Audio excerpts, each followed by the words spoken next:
कई बार हमें लगता है कि परेशानी हमारा पीछा नहीं छोड़ रही, और वास्तविकता यह है कि हम परेशानी को छोड़ना नहीं चाहते। जिंदगी में यदि सुखी रहना चाहते हैं तो बहुत सारी ऐसी चीजें हैं जो आप साथ लेकर चल रहे हैं, उनका त्याग कीजिए।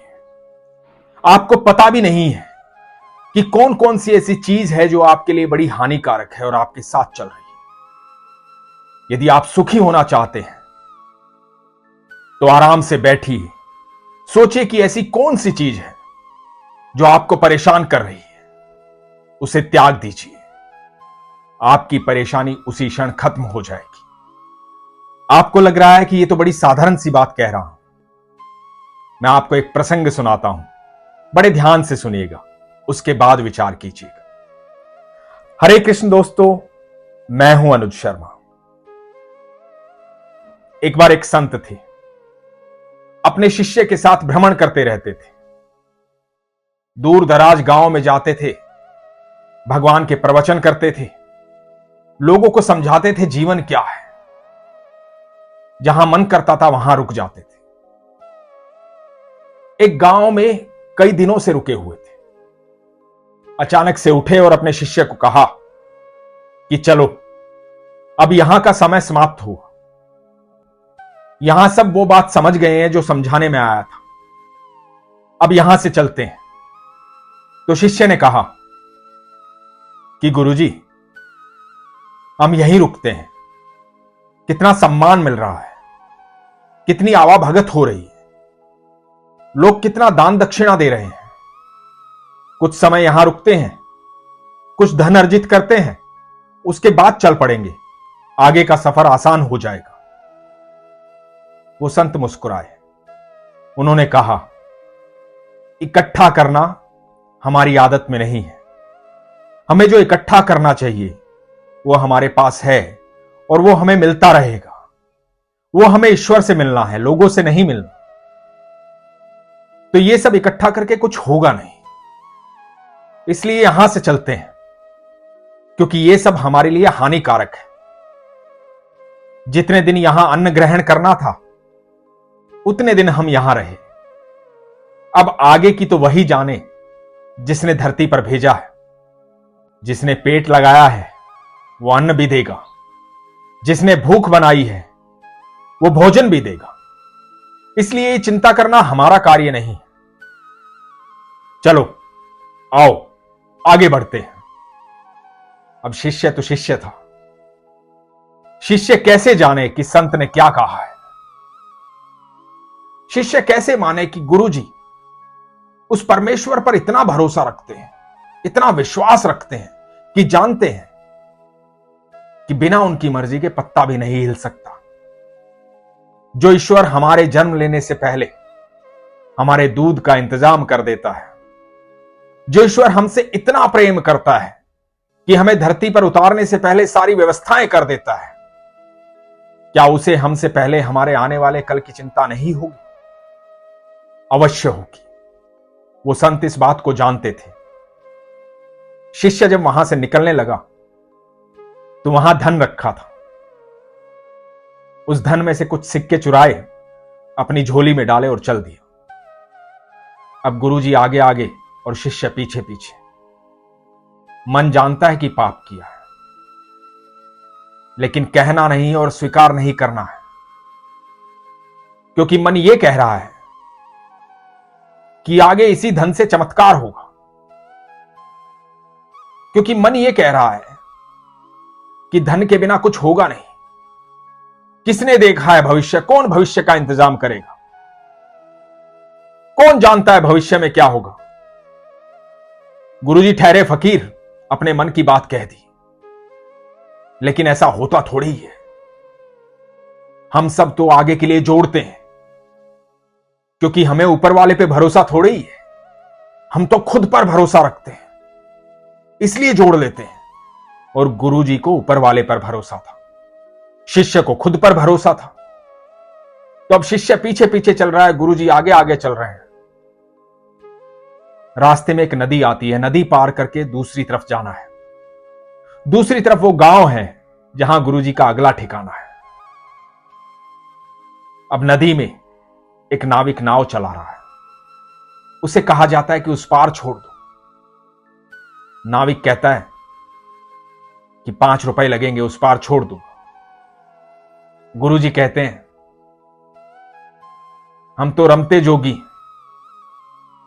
जहां मन करता है वहां चले जाते हैं। भोजन जैसे आता है वैसे पा लेते हैं, सुख जैसे आता है वैसे पा लेते हैं, दुख जैसे आता है उसे वैसे पा लेते हैं। आपके मन में इच्छा जागृत हो तो हमें वहां छोड़ देना, नहीं तो हमने अपनी चटाई यहीं बिछा ली है, यहां नदी के किनारे विश्राम करेंगे। शिष्य ये सब देख रहा था। शिष्य जानता था कि उसके पास पैसे हैं, वो नाविक को दे करके नदी पार कर सकते हैं, लेकिन शिष्य गुरुजी से कहे कैसे? डरा हुआ था, चोरी की थी क्योंकि पाप किया था, इसलिए डर था। अब गुरुजी के सामने कहे कैसे कि पैसे ले आया हूं, जा सकते हैं? नहीं कह पाया, चुपचाप रहा। परेशान हुआ, बहुत परेशान हुआ। गुरुजी को कैसे समझाएं? गुरुजी से कहा कि गुरुजी, जाना तो हमें उस पार है, अब कैसे जाएंगे? गुरुजी ने कहा कि यहां नदी के किनारे बैठ, यहां विश्राम कर। यह आनंद भी जीवन में बार बार नहीं मिलता। इतनी खुली हवा, साथ में नदी बह रही है, पक्षी चहचहा रहे हैं, यह प्रकृति हमें भरपूर आनंद दे रही है। जब उस पार जाने का समय आएगा, हम अपने आप उस पार चले जाएंगे, चिंता मत कर। दोपहर से शाम हुई, शाम से रात हुई, रात से सुबह हुई। गुरु और शिष्य वहीं बैठे हैं नदी के किनारे। कोई ऐसा भला व्यक्ति भी नहीं आया जो आए, कुछ दक्षिणा दे और गुरुजी उस पार चले जाएं, शिष्य उस पार चले जाएं। शिष्य बहुत परेशान था और गुरुजी के चेहरे पर बहुत सुकून था। वो आनंद ले रहे थे उस समय का। शिष्य मन ही मन बहुत परेशान था, कुछ समझ में नहीं आ रहा था। गुरुजी के चेहरे की तरफ देख रहा था। गुरुजी मुस्कुरा रहे थे, सुकून में थे, आनंद ले रहे थे। जब शाम होने वाली थी, देखा नाविक सामने से आ रहा था। अब तक नाविक के मन में भी एक बार यह नहीं आया था कि चलो इनको उस पार छोड़ देता हूं। और कोई ऐसा भक्त भी नहीं आया था जो गुरु और शिष्य को देखता और उन्हें कहता कि बाबा मैं क्या सेवा कर सकता हूं आपकी। तो अंत में हार करके शिष्य ने नाविक को आवाज दी, नाविक को बुलाया, अपने झोले से पैसे निकाले और नाविक को कहा कि ये लो। गुरुजी बड़े परेशान हो रहे हैं, हमें वहां उस पार छोड़ दो। गुरुजी ने शिष्य की तरफ देखा, मुस्कुराए। तो शिष्य ने कहा कि गुरुजी, मैं वहां से कुछ पैसे चुरा लाया था, मुझे पता था कि भविष्य में काम आएंगे, इसलिए मैं चुरा लाया था। मैं आपको यहां परेशान नहीं देख सकता था। गुरुजी मुस्कुराए। गुरुजी ने कहा कि तुम्हें लगता है मैं परेशान था? मैं तो सुकून में हूं, मैं तो हमेशा सुकून में रहता हूं, लेकिन तुम अवश्य परेशान थे। अब तुम्हारी परेशानी खत्म हो गई है। जानते हो क्यों खत्म हो गई? क्योंकि तुमने उस चीज का त्याग कर दिया है जो हमारे किसी काम की नहीं। ये धन जो तुम वहां से चुरा कर लाए थे, यदि इसका वहीं त्याग कर दिए होते तो ये परेशानी नहीं आती। लेकिन जैसे ही तुमने ये धन इस नाविक को दिया, इसका त्याग किया, परेशानी खत्म हो गई।